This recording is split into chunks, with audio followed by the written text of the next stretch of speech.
자, 하나님 말씀 같이 보겠습니다. 요한복음 13장 1절부터 5절 말씀입니다.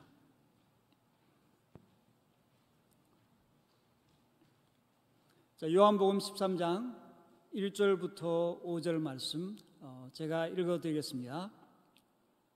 6월절 전에 예수께서는 자기가 이 세상을 떠나서 아버지께로 가야 할 때가 된 것을 아시고 세상에 있는 자기 사람들을 사랑하시되 끝까지 사랑하셨다.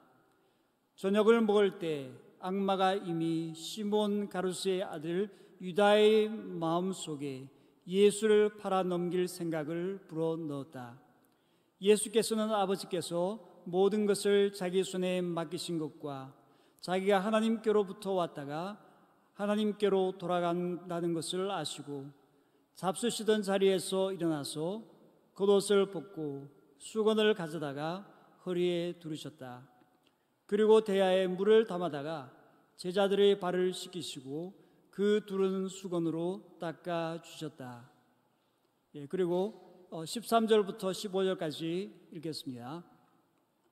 너희가 나를 선생님 또는 주님이라고 부르는데 그것은 옳은 말이다. 내가 사실로 그러하다. 주이며 선생인 내가 너희의 발을 씻겨 주었으니 너희도 서로 남의 발을 씻겨 주어야 한다. 내가 너희에게 한 것과 같이 너희도 이렇게 하라고 내가 본을 보여준 것이다. 아멘. 읽은 말씀을 가지고 사랑은 행동입니다 라는 제목으로 말씀을 전하겠습니다. 헤르만 헤세가 쓴 동방술래라고 하는 단편 소설이 있습니다. 이 소설은 무엇인가 위대한 것을 체험해 보겠다는 사람들로 구성된 순례단이 신비로운 여행을 하면서 생기는 이야기를 그린 것입니다.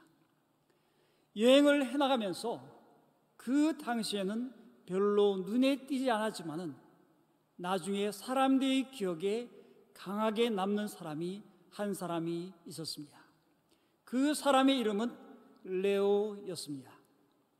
그는 하인 중의 한 사람이었습니다. 물론 하인들도 자발적으로 이 순례단에 들어온 사람들이었습니다. 레오가 순례단에 있으면서 한 일들은 여러 가지가 있습니다. 짐을 나르는 일을 도와주었고 대변인의 자질구레한 그런 일들을 맡아서 처리를 해주었고 순례자들이 지친 영혼을 위로해 주었고 불평하고 하소연을 할 땐 그것을 들어주고 또 격려해 주었습니다. 하인으로서 여러 가지 일들을 하였던 것입니다. 그는 일을 할 때 아주 즐겁게 일을 하였습니다. 대개는 보통 혼자서 노래를 부르거나 휘바람을 부르며 일을 했습니다. 새를 길들이기도 하고 나비가 자기에게 오도록 그렇게 유인할 수도 있었습니다. 그는 소박한 사람이었고 자연스러웠으며 붉은 볼을 가진 건강하고 다정하고 겸허한 그러한 사람이었습니다. 필요할 때는 레오는 항상 그 자리에 있었지만은 필요하지 않을 때는 눈에 띄지 않는 이상적인 하인이었죠. 여행을 같이 하다가 어느 날 순례 중에 레오가 실종이 되었습니다. 갑자기 레오가 없어진 것이었습니다. 그래서 사람들은 레오를 찾기 위해서 샅샅이 뒤졌지만은 찾을 수가 없었습니다. 사라져버린 그 하인 레오. 이상하게도 그 전에는 몰랐는데 그가 얼마나 중요한 사람이었는지 그 빈자리가 얼마나 큰지를 그제서야 사람들이 느끼게 되었습니다. 잘생기고 마음에 들고 정말로 기꺼이 봉사하기를 원하는 그 젊은이를 잃어버린 것이 마음을 슬프게 했습니다. 모두에게 있어서 레오는 없어서는 안 될 그러한 존재로 여겨졌습니다.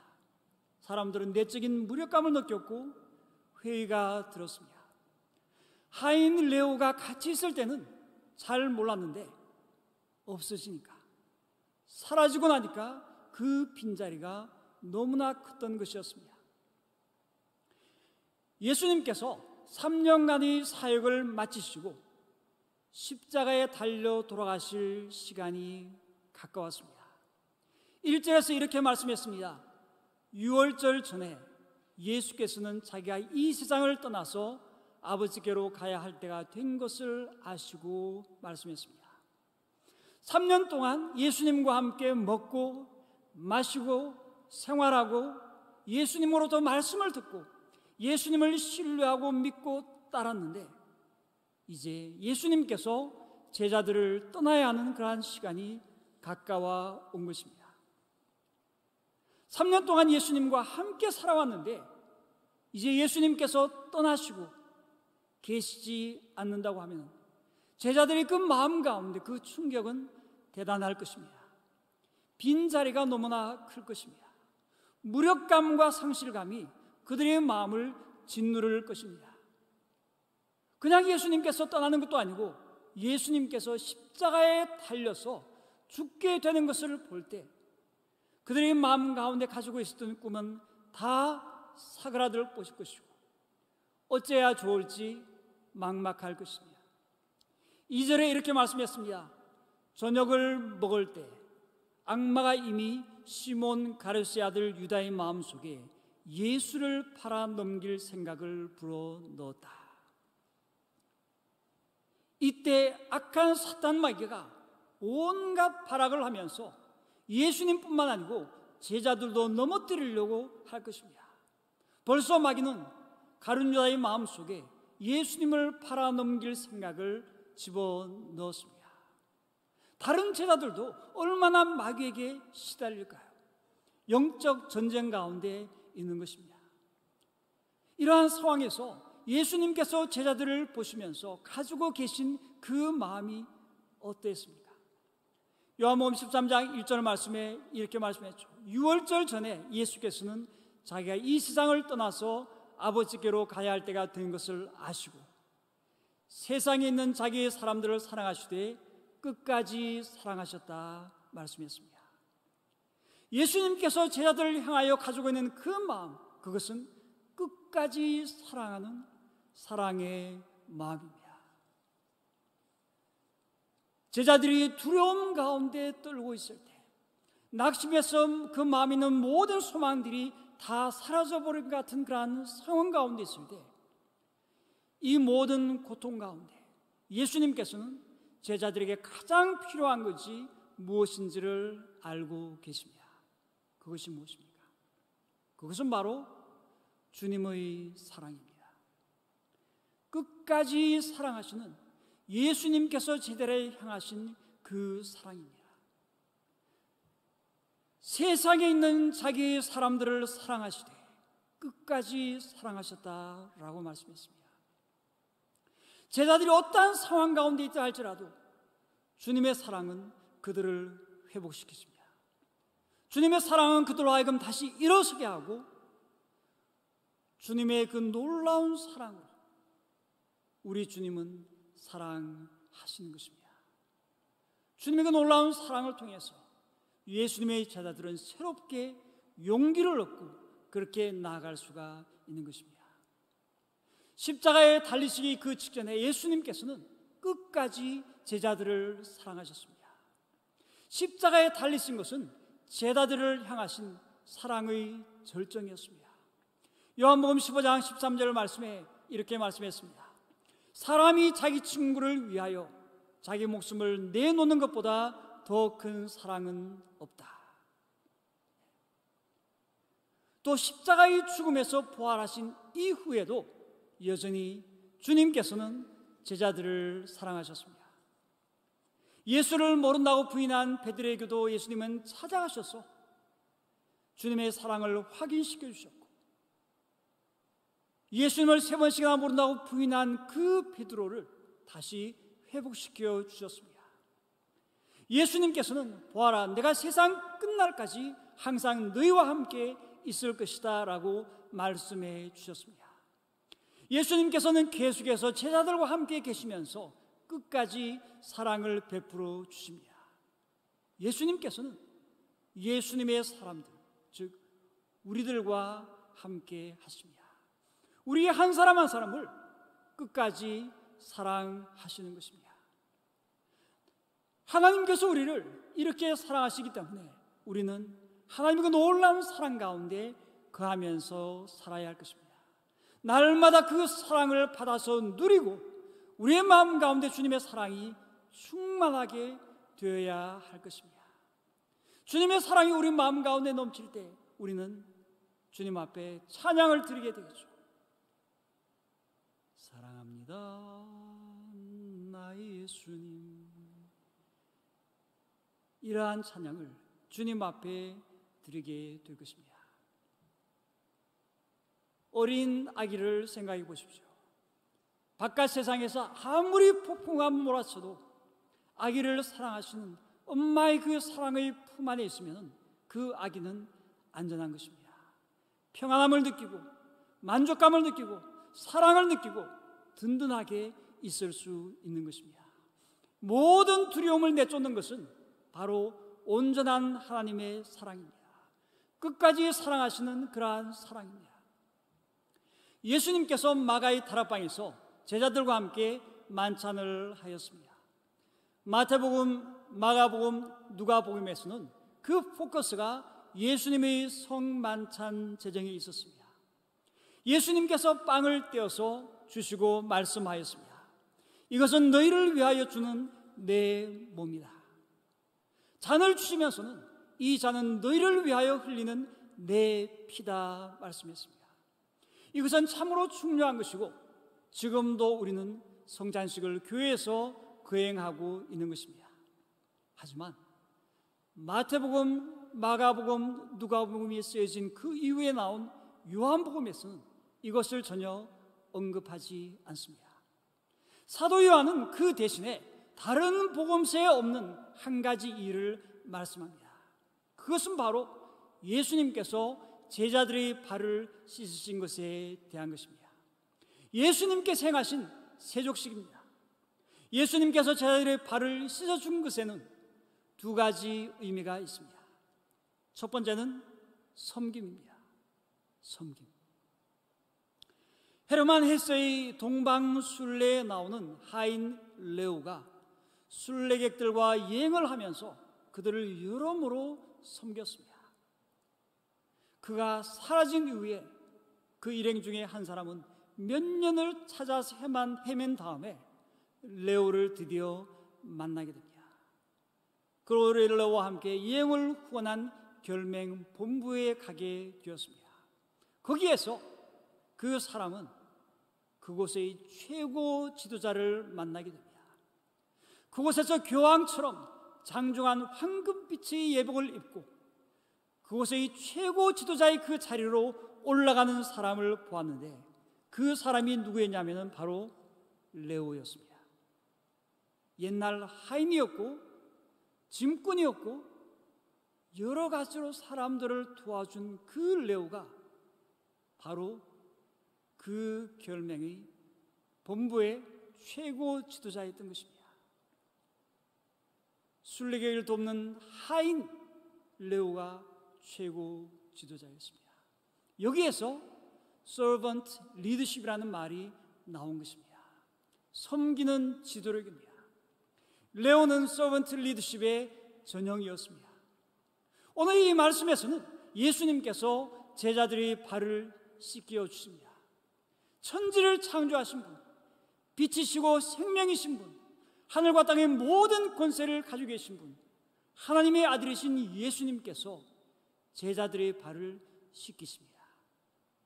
원래 유대법에 따르면 같은 유대인인 경우에는 상전이라도 종에게 발을 씻겨달라고 명령할 수가 없었습니다. 발을 씻어주는 행위는 너무너무 천한 그러한 것이었기 때문에 함께 하나님의 백성된 유대 공동체에서는 그것이 있을 수 없는 그런 일이라고 해서 유대인 상전은 유대인 종에게 발 씻기는 것을 요구하지 못했습니다. 그런데 예수님께서는 종으로서 상전의 발을 씻기는 것이 아니고 상전 대접을 받는 선생으로서 제자들의 발을 씻기십니다. 예수님께서 섬기신 것입니다. 예수님께서 종노릇 하신 것입니다. 왜 이렇게 하셨습니까? 13절부터 15절 말씀에 이렇게 말씀했습니다. 너희가 나를 선생님 또는 주님이라고 부르는데 그것은 옳은 말이다. 내가 사실로 그러하다. 주이며 선생인 내가 너희의 발을 씻겨 주었으니 너희도 서로 남의 발을 씻겨 주어야 한다. 내가 너희에게 한 것과 같이 너희도 이렇게 하라고 내가 본을 보여준 것이다 말씀했습니다. 예수님께서 제자들의 발을 씻기신 것은 제자들에게 본을 보이신 것입니다. 그리고 이것을 통하여서 우리도 예수님처럼 서로에게 남의 발을 씻기도록 하기 위한 것입니다. 서로 섬기도록 하기 위한 것입니다. 사도 바울도 같은 말씀을 하였습니다. 갈라디아서 5장 13절 말씀에 이렇게 말씀했습니다. 형제 자매 여러분, 하나님께서는 여러분을 부르셔서 자유를 누리게 하셨습니다. 그러나 여러분은 그 자유를 육체의 욕망을 만족시키는 구실로 삼지 말고 사랑으로 서로 섬기십시오. 사랑으로 서로 섬기십시오라고 했습니다. 여기에서 섬긴다는 그 헬라어 동사는 둘루오라는 그러한 단어입니다. 이 단어는 둘로스라고 하는 그리스어, 종, 노예라는 말의 동사형입니다. 그러므로 사도 바울은 갈라디아 교인들로 하여금 서로 종으로서 섬기게 하라고 권면을 하고 있습니다. 그런데 바울은 서로 섬기십시오 라고 하지 않고 여기에 한 가지 단어를 더 추가했습니다. 그것은 무엇입니까? 그것은 사랑입니다. 사랑으로 서로 섬기십시오. 사랑의 강조점을 두고 있습니다. 이것은 진정 섬기기 위해서는 사랑해야 한다는 것입니다. 우리는 사랑하지 않는 사람들을 진정 섬길 수가 없는 것입니다. 예수님도 제자들을 사랑하시되 끝까지 사랑하셨기 때문에 그들을 섬기신 것입니다. 우리 한인부에서는 소그룹 모임에 강조점을 둡니다. 나눔 방 10명 안팎으로 모인 형제 자매님들이 함께 모여서 찬양을 하고 기도하고 말씀을 나누고 말씀대로 서로 섬기는 것을 연습할 수 있기 때문에 그러한 것입니다.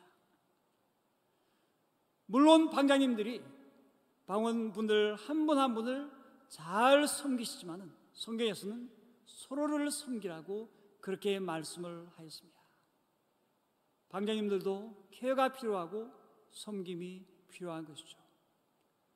서로가 서로를 돌보고 케어하고 섬기는 그런 아름다운 나눔방이 되기를 원합니다. 나눔방 안에서 서로 불평한다고 그러면 그 공동체는 깨지게 될 것입니다.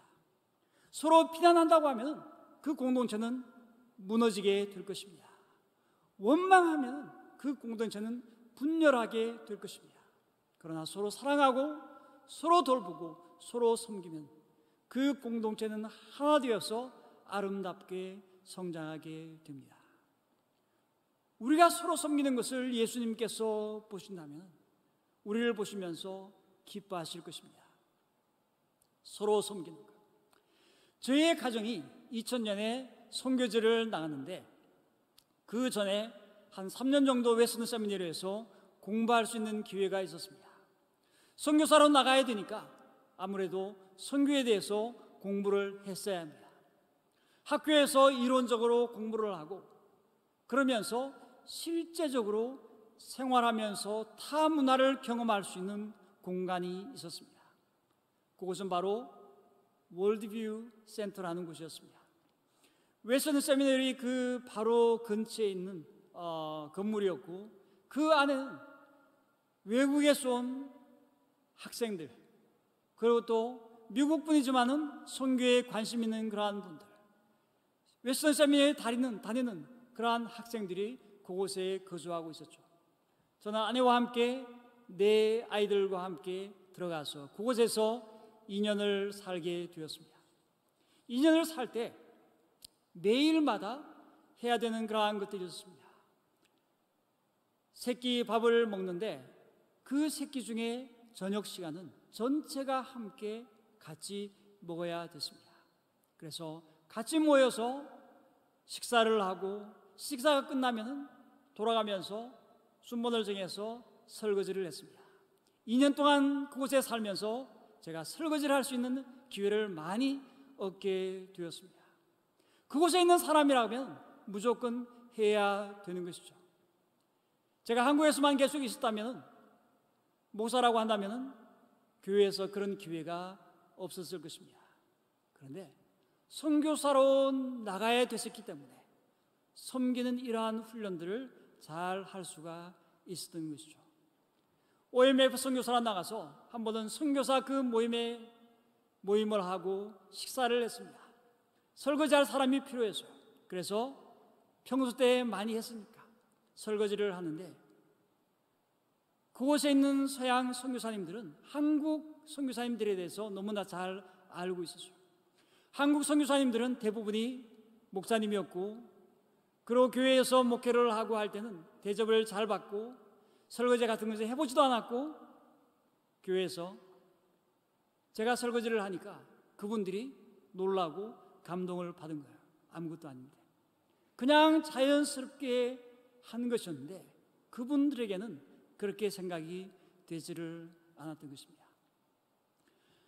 중세 시대 섬김을 잘 했던 분 중에 로렌스 형제님이 계십니다. 이분은 수도원에 있었는데 그 수도원 안에서 그분이 일했던 장소는 부엌이었습니다. 부엌에서 일하는 것이었죠. 어느 날 한 방문객이 그곳에 와서 질문을 했습니다. 당신은 언제나 부엌에서 청소하고 그릇을 씻고 음식 만드는 일만 하는데 그것 때문에 불평한 일은 없습니까? 그랬더니 로렌스 형제님이 이렇게 대답을 했습니다. 나는 불평할 시간이 없습니다. 나는 음식을 만들면서 계속 기도합니다. 이 음식을 드시는 분에게 하나님이 평강으로 채워주십시오. 청소를 하면서 이런 기도를 합니다. 하나님이 이 아름다운 동산을 더욱 아름답게 만들어 주십시오.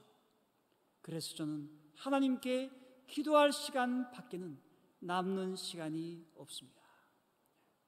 매일마다 부엌에서 청소하고 그릇을 씻고 음식을 만들고 수도원에 계신 분들을 계속해서 잘 섬겼습니다. 그가 그렇게 기쁨으로 섬길 수 있었던 이유를 그는 이렇게 이야기합니다. 그것은 바로 하나님의 임재 연습 때문이었습니다. 그가 하나님의 임재를 연습할 수 있었던 장소가 어디입니까? 그곳은 부엌이었습니다. 부엌이니까 딸그닥하는 소리가 나고 시끄러운 소음이 있고 여러 사람들이 있어서 이거 달라 저거 달라 요구하는 그러한 분주한 부엌의 상황 가운데서 그는 하나님을 고요하게 묵상하는 훈련을 했던 것입니다. 그는 이렇게 말합니다. 하나님의 임재의 연습에 완전히 몰두할 때까지는 몇 년이 걸리냐면 10년이 걸렸다고 고백을 하였습니다. 항상 하나님과 동행하고 하나님으로부터 오는 그 사랑으로 충만하기 때문에 하나님의 눈으로 보고 형제들을 사랑하고 그들을 돌보고 그들을 섬길 수가 있었던 것입니다. 항상 하나님을 섬기고 형제들을 섬기려는 그의 영혼은 늘 하나님의 마음으로 채워져 있었습니다. 우리는 예수님께서 본을 보여주신 대로 서로 발을 씻어주는 자가 되어야 할 것입니다. 마치 예수님의 발을 씻듯이 서로의 발을 씻어줘야 합니다. 지극히 작은 자 하나에게 한 것이 예수님께 하는 것이라고 예수님께서는 말씀하셨기 때문입니다. 우리는 이것을 알고 이것을 항상 기도하고 기억하고 우리가 형제에게 베푸는 것, 바로 그것은 예수님께 베푸는 것과 같다는 것을 우리는 기억을 해야 될 줄로 믿습니다. 두 번째로 예수님께서 제자들이 발을 씻은 것의 두 번째 의미는 사랑입니다. 새롭게 탄생된 하나님의 백성은 하나님과 올바른 관계 가운데 들어가게 됩니다. 그리고 이웃과도 올바른 관계에 들어가게 되는 것입니다. 이 관계를 정의하는 것이 사랑입니다. 예수님께서 이들에게 새 계명을 주십니다. 새 계명이라고 말씀했습니다. 예전에 시내산에서 하나님께서 이스라엘과 언약을 맺으시고 그들에게 십계명을 주셨습니다. 예수님께서는 예수님의 제자들에게 새로운 계명, 새 계명을 주십니다. 요한복음 13장 34절 35절 말씀에 이렇게 말씀했습니다. 이제 나는 너에게 새 계명을 준다. 서로 사랑하여라. 내가 너희를 사랑한 것 같이 너희도 서로 사랑하여라. 너희가 서로 사랑하면 모든 사람이 그것으로서 너희가 내 제자인 줄을 알게 될 것이다. 여기에서 말씀했습니다.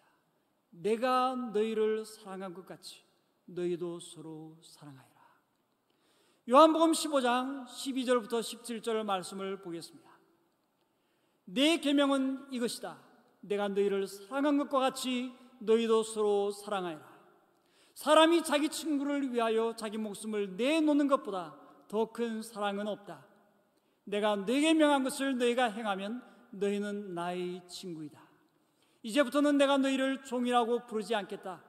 종은 그의 주인이 무엇을 하는지를 알지 못한다. 나는 너희를 친구라고 불렀다. 내가 아버지에게서 들은 모든 것을 너희에게 알려주었기 때문이다. 너희가 나를 택한 것이 아니라 내가 너희를 택하여 세운 것이다. 그것은 너희가 가서 열매를 맺어 그 열매가 언제나 남아있게 하려는 것이다.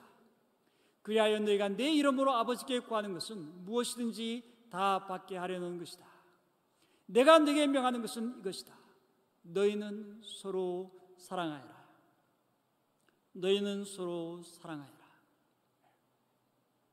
이 두 구절의 말씀에서 반복되는 것이 있습니다. 그것은 바로 내가 너희를 사랑한 것 같이 너희도 서로 사랑하여라. 내가 너희를 사랑한 것 같이 너희도 서로 사랑하여라. 예수님께서 우리를 사랑하신 것 같이 그와 같이 우리도 서로를 사랑하라는 그러한 말씀입니다.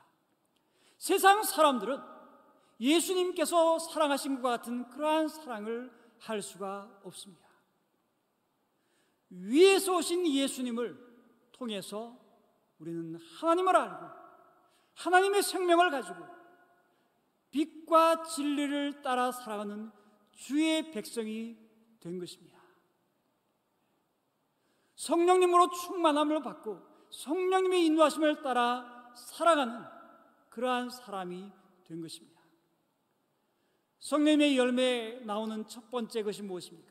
그것은 바로 사랑입니다. 하나님의 사랑. 요엘서에서는 말세에 내가 내 영으로 모든 육체에 부어주겠다고 말씀을 하였는데 성령의 충만함을 받고 주님의 사랑으로 충만하게 되면 우리는 예수님의 사랑으로 사랑할 수 있을 줄로 분명히 믿습니다. 사랑할 수 있는 그 능력은 우리 자신에게서 나오는 것이 아니고 세상에서 얻을 수 있는 것도 아니고 오로지 위로부터 내려오는 하나님의 놀라운 사랑, 예수님의 놀라운 사랑을 받아야만이 할 수가 있는 것입니다. 예수님께서는 이 계명을, 모든 계명을 두 마디로 요약을 하셨습니다. 마가복음 12장 28절에서 31절 말씀에 이렇게 말씀했습니다. 율법학자들 가운데 한 사람이 다가와서 그들이 변론하는 것을 들었다. 그는 예수가 그들에게 대답을 잘 하시는 것을 보고서 예수께 물었다. 모든 계명 가운데서 가장 으뜸되는 것은 어떤 것입니까? 예수께서 대답하셨다. 첫째는 이것이다. 이스라엘아 들으라. 우리 하나님 주님은 오직 한 분이신 주님이시다. 내 마음을 다하고 내 목숨을 다하고 내 뜻을 다하고 내 힘을 다하여 너의 하나님이신 주님을 사랑하여라. 둘째는 이것이다. 내 이웃을 내 몸같이 사랑하여라. 이 계명보다 더 큰 계명은 없다. 아멘입니까? 이 사랑의 계명을 통해 하나님과의 관계가 새롭게 회복될 것입니다. 이 사랑의 계명을 통해서 이웃과의 관계가 새롭게 회복될 것입니다. 스캇 팩이라고 하는 분이 쓴 책이 있습니다. 아직도 가야 할 길. 그 책에서 그는 사랑에 대해서 이렇게 말합니다. 사랑은 느낌이 아니다. 사랑은 느낌이 아니다. Love is not a feeling 이라고 말을 했습니다.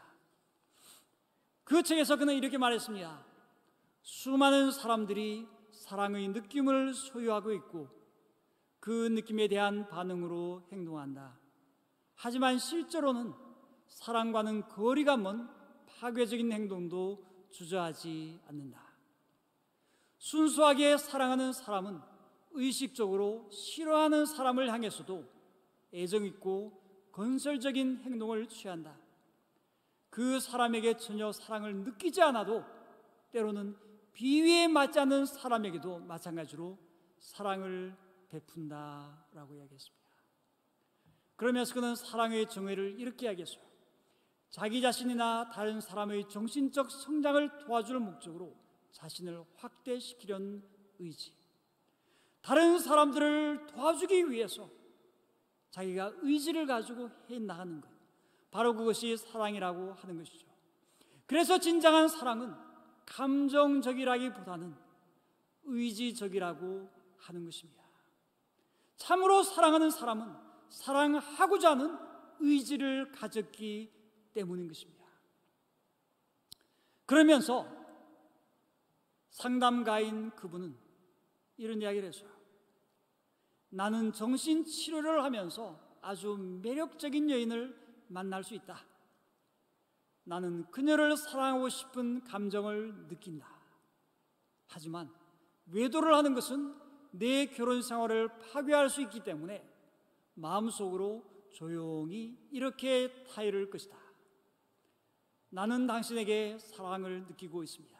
그렇지만 사랑하지 않으렵니다.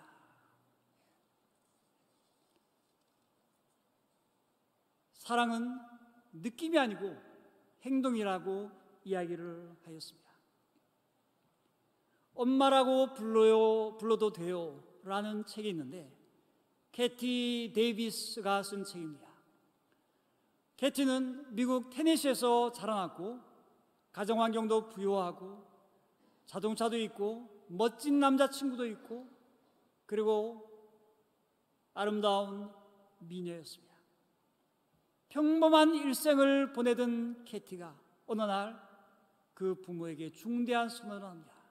그것은 뭐냐면 저는 고등학교를 졸업을 하고 대학 가기 전에 해외에 가서 봉사활동을 할 거예요.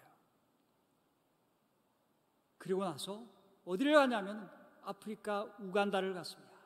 그리고 그곳에서 아이들을 섬기게 되었습니다. 갓난 아이들을 씻기고 기저귀를 갈고 아이들을 여러모로 돌보고 극심한 가난이 있는 그곳에서 그는 섬겼습니다. 100명이 넘는 고아와 어린아이들을 돌보던 캐티는 가족들에게 전혀 돌봄을 받지 못하는 아이들을 마주하게 되었습니다. 어느 날 집을 잃은 세 자매를 만났습니다. 아그네스와 메리, 스코비아, 세 자녀였어요. 그때 5살짜리 스코비아가 말을 하려고 하다가 하지 못하고 계속 그러다가 어렵게 이야기를 꺼냈습니다. 무슨 이야기냐면 그 아이는 엄마라고 불러도 돼요? 엄마라고 불러도 돼요? 오갈 데 없는 아이들은 캐티가 자기들의 엄마가 되어주기를 원했습니다. 그래서 그날 이후로 캐티는 엄마의 삶을 살기 시작했어요. 처녀로서 14명을 입양을 했습니다. 그러면서 그는 고백했어요. 입양은 내가 받은 복 중에 가장 놀랍고 멋진 복이다 라고 했어요. 케이티는 그 아이들을 돌보면서 그 아이들을 얼굴 속에서 자신을 보았습니다. 아이들에게 깊은 사랑을 느끼면서 하나님께서 자신을 어떻게 보시는지를 깨달을 수가 있었습니다. 하나님께서는 케이티와 관계를 맺기 위해서 일부러 케이티의 더러운 죄를 보지 않으셨다고 그렇게 그는 말을 하고 있습니다. 세상에서 진정으로 용기 있는 행동은 단 한 가지라고 이야기를 합니다. 케이티는 그것은 바로 무조건적으로 사랑하는 것이다. 막대한 손해를 감수하면서까지 자신의 전부를 내어주는 것이다 라고 이야기했습니다. 바로 이것이 예수님께서 사랑하신 그러한 사랑입니다.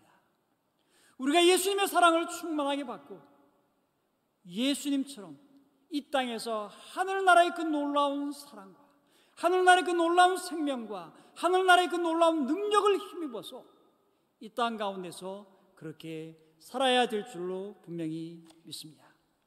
요한복음 13장 1절에 말했습니다. 유월절 전에 예수께서는 자기가 이 세상을 떠나서 아버지께로 가야 할 때가 된 것을 아시고 세상에 있는 자기의 사람들을 사랑하시되 끝까지 사랑하셨다. 예수님께서는 이 땅을 떠날 때가 된 것을 아셨습니다. 예수님께서는 붙잡혀서 매를 맞으시고 조롱을 당하시고 채찍에 살이 찢겨질 것을 아셨습니다. 이런 일이 곧 닥칠 것을 아시면서도 예수님께서는 자기의 사람들을, 제자들을 사랑하셨습니다. 끝까지 사랑하셨습니다. 지금도 여전히 우리 한 분 한 분을 끝없는 사랑으로 사랑을 하고 있습니다. 사랑은 느낌이 아니고 행동입니다. 예수님처럼. 같이 기도하겠습니다. 하나님 아버지, 참으로 감사합니다. 주님께서 저희를 죄악 가운데서 구원하여 주시고 하나님 나라의 그 놀라운 생명을 저희 가운데 허락하신 것을 참으로 감사합니다. 빛을 보게 하시고 진리를 알게 하시고 하늘나라의 그 놀라운 성령님을 통해서 저에게 놀라운 능력과 은혜와 축복을 다 주신 것을 참으로 감사합니다. 하나님, 예수님을 통해서 저희를 끝까지 사랑하여 주신 것을 참으로 감사합니다. 하나님, 저에게 은혜를 허락하여 주옵소서. 예수님처럼 저희들도 변화되게 하여 주옵소서. 예수님처럼 섬길 수 있도록 인도하여 주옵소서.